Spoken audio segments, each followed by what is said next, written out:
Hey guys, so this is going to be a follow-up on Assemble. So here's a site I'm working on for DITBI, designing in the browser interactively, and I've went ahead and used Assemble to assemble this. So first video I was just sort of trying it out. I'm still sort of newbie, but maybe newbie 2.0 or something. And so let's take a look at what I've done. I'm just going to do a deep dive real quick. So if you look at this sort of home page, it's sort of a landing page. There's no real top nav, and I'm sort of midstream on this. Like I don't have my footer figured out yet, but my idea is once you go in to other pages, you'll maybe have a different layout. So I needed multiple layouts for my site. So I'm gonna talk about that and sort of show you what I did. I'm going to need to make the font a little bigger. So generally I use Yeoman to start these kinds of projects, but since I was new to Assemble and I knew I wanted to use it, I sort of started with Assemble or Grunt, Assemble, and Knit, and then worked from there as I showed in the first video. And so you can see that I manually put together my own Grunt Bower workflow. So here's the Assemble target, and then here is the page's task. And if you've been trying to get up and running with Assemble, this should all look pretty familiar. And again, you know, disclaimer is I'm just trying to get Assemble to assemble templates, partials, and content and whatnot. So I'm just trying to get it working correctly. So some of this stuff is going to change and get refined. And if anybody from the Assemble team wants to comment and say how I should improve this, that's great. But I used another target. So in Grunt we have tasks. So Assemble here is a task that's been registered lower in the Grunt file, and then pages and home are targets. If you just run Grunt Assemble, both of these will actually run. But if you did Grunt Assemble with a colon and then home, for example, you just run this target. So that's 30-second elevator pitch on tasks and targets. So I basically created a new target here for home, and you can see it's got its own set of layouts, whereas everything else from this top level, if it doesn't specify it's a layout directory, it will pull from here. So that worked out great. Does what I needed to do. And I guess I should run the command so you can see. So if I just run grunt assemble home with that colon, that's going to do what I was saying. It's going to actually go to that assemble target or task and run the assemble home target itself. Now let's go down to the bottom of this file real quick and see something that's sort of important. So I have to load that npm task. So if you recall from the first video, and this is sort of idiomatic of any Grunt npm you're going to install, you're going to need to probably do this load npm task, and that'll basically make this guy up here come alive. Think of it that way. And let's see. If I go down a little further, I have a default task, which is if I just run grunt, and then I have a build task. And again, these might get refined, but essentially you can put your you think of these as a suite of tasks, right? And so for now I have Assemble running for both of those, and I've added a watch. I'm just going to glimpse through this quickly because I don't want to get bogged down, but you can see I also have a watch. So if I run grunt, it's going to assemble everything and do a bunch of stuff, build a bunch of files, but it's also going to start listening for changes to my SAS files. And basically, if I change something in my SAS subdirectories with the .scss extension, it's going to run the compass task and the dev target.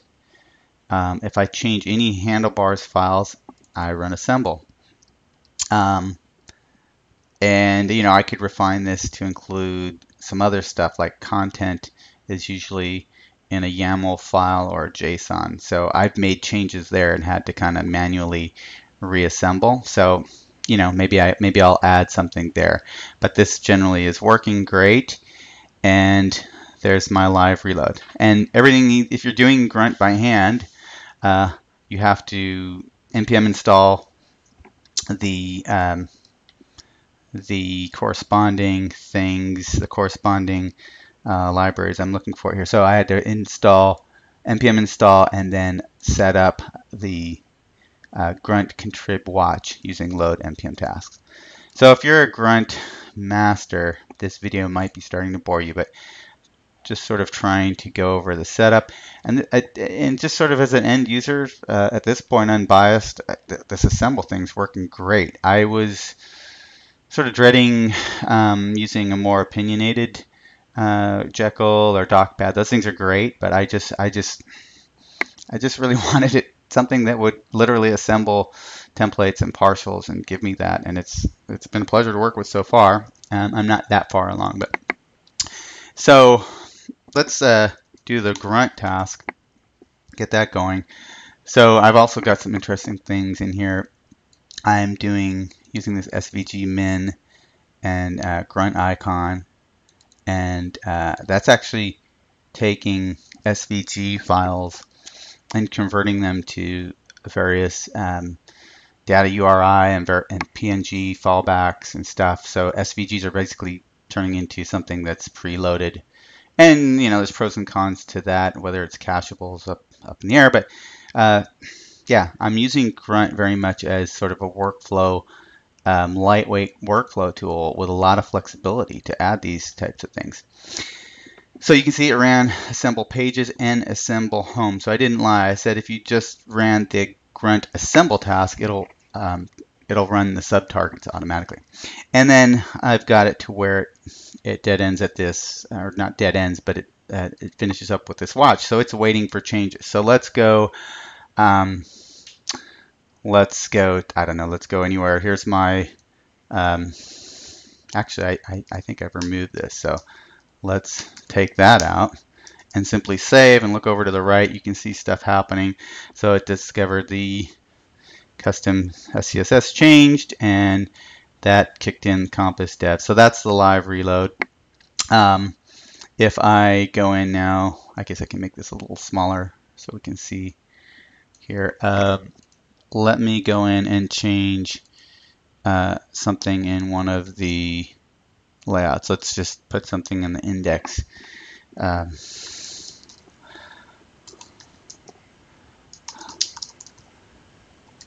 let's maybe do an H1 there.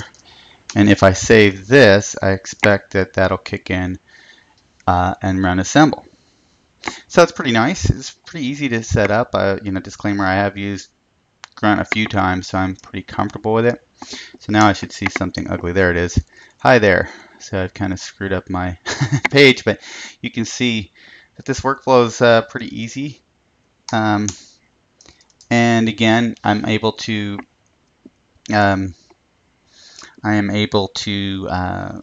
use different layouts. I haven't done it yet, but as you saw from the Grunt file, I've got a home task and it's got its own layout. So that's assemble using different layouts. Couple things I want to also go over is what I'm doing with this site. So this is sort of the claim that I have. This is what I want DITBI to do. I want you to be able, you know, designing in the browser is hard, and DITBI stands for designing in the browser interactively. I want you to be able to open up DITBI, choose colors, fonts, textures in a useful, nice way, and then I would really love to have it configure some libraries for you. So maybe you're using HTML5 boilerplate or responsive. And this is from this great Initializr project. See if I can find it real quickly. So this guy's got this wonderful tool that lets you get a pre-configured HTML5 boilerplate, responsive, or bootstrap. you open these up, and actually if you toggle between them, they're just slight variations. And he makes an HTTP request and passes some query params, and he has another piece of this that assembles those things together. And so if I click this fat download button, it's going to assemble all these things. And if he's got a link to his GitHub which shows how he does that. Oh great, I didn't have this open, so I've got to do it again to see the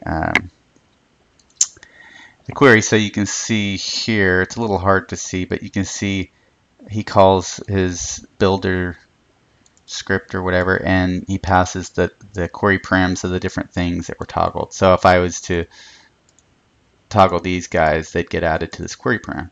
And then he has some pre-assembled stuff, and he builds it, and it's really cool. And so the thing is that, yeah, I really like this tool. The thing is that you know, sort of my claim here is, or my idea here, and what this page is saying is like there should be a one-stop shop where you can kind of do this stuff.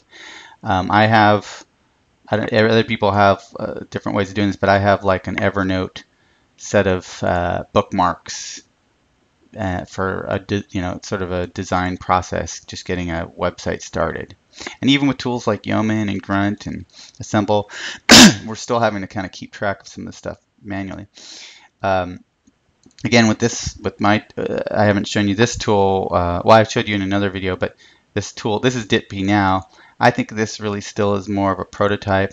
It's really neat what it's doing, but it's not really living up to the promise of what my little landing page, home page is saying.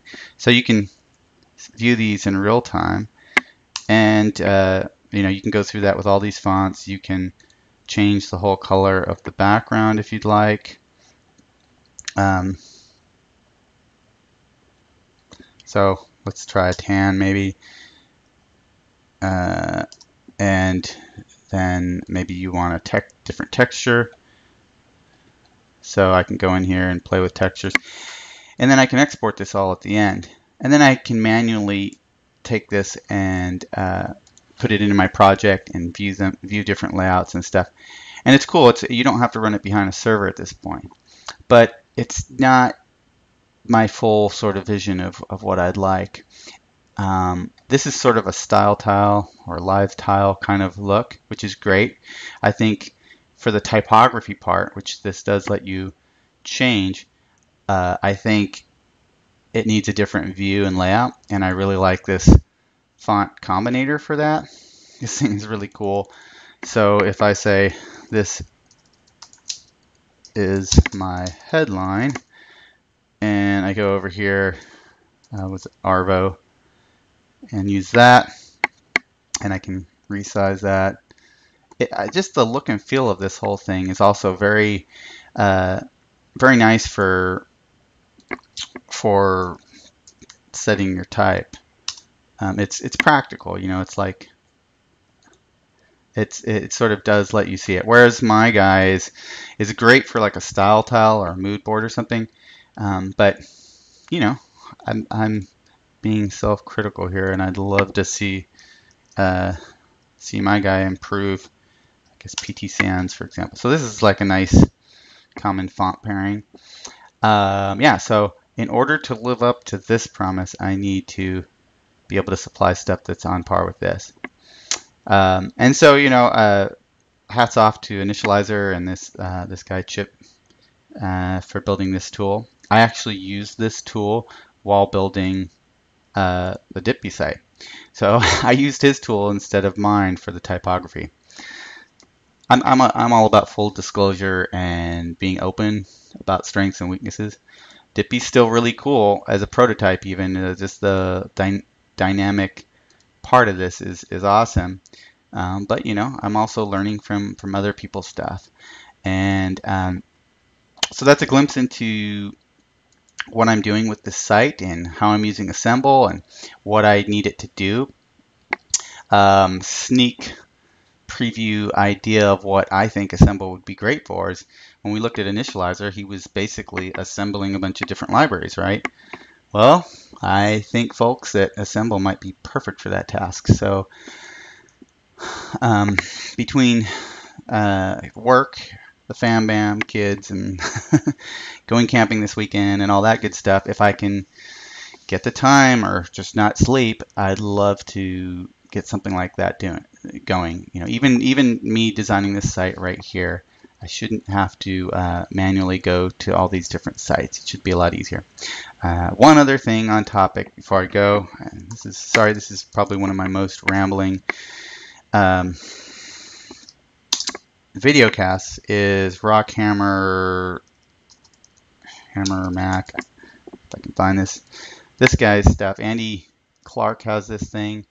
Rock Hammer. Oh, he changed his site. This guy is super talented and amazing. So Rock Hammer it requires Hammer for Mac, and it basically kickstarts, you know, your projects for you. It's opinionated. It uses Bootstrap. So I like to use, like for my last site, I'm using, for this site here, I'm using Zurb Foundation. I've done a ton of projects with Bootstrap too. So I'd like a little more flexibility, but anyway, this is cool. It lets you do partials, and Hammer gives you that. It uses Bourbon from what I saw last time. So this is sort of helping you with that kind of stuff. So that's what I'm interested in right now, and that's what I'm going to be working on. And thanks for letting me ramble a little bit.